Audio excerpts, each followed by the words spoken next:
Ayan, in this video, pag-uusapan natin how to create OKX account. So, actually guys, lahat ng mga napag-usapan ko sa mga videos, mga tutorials, o kung ano-ano man, makikita naman yun doon sa Telegram natin, sa Telegram group. So, ayan, makikita nyo, mga members natin, nakalagay na lahat ng mga instruction dito. So, pwede kayong i-chat nyo ako, i-chat nyo yung mga leaders ko para maka-join kayo dito sa community natin, maka-join kayo dito sa Telegram, na nandito na kasi lahat ng instruction. So, ayan o, nakalista na. Paano mag-trade, paano mag-mine, paano mag-verify ng OKX account, verification, at marami pang iba na kailangan nyo matutunan. Nandito na lahat. At nag-update to kung sakali may mga bagong steps na kailangan mong gawin, nandito lang naman yun lahat. Ayan, simulan na natin. So, una, syempre, download nyo muna yung OKX app. So, kung Android ang gamit mo sa Play Store, iOS naman doon sa App Store. So, pagka download nyo yan, is click nyo na para mabuksan nyo yung OKX. And then, step 3.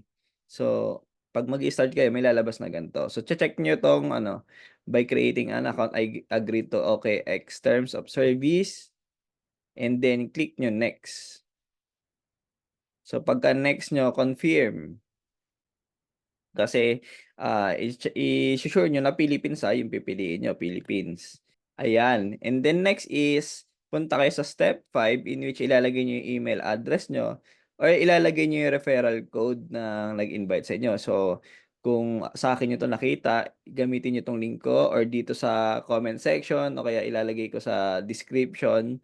And kung si Renz naman o kung sino man yung nag-invite sa'yo, ito yung gagamitin mong number.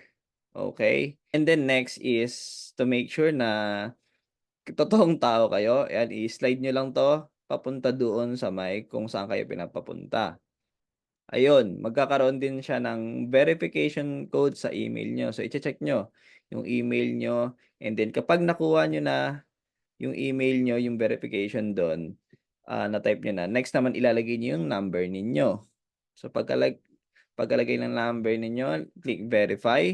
Tapos, may magsisend din ng 6 pin doon sa number ninyo. Then, ilalagay nyo lang din siya dito. Next is, gagawa kayo ng password. So, kailangan masunod nyo to. 8 to 32 characters long. May isang lowercase, at least isa, or may isang at least isang uppercase, at may at least isang number, at may at least isang special character.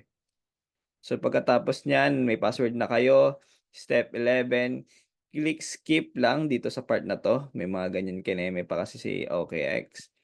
And then next is step 12. Meron kayong 2 options. Pwede kayong mag-verify or mag-verify agad. Click nyo yung verify na o X nyo muna kung ayaw nyo pa muna mag-verify.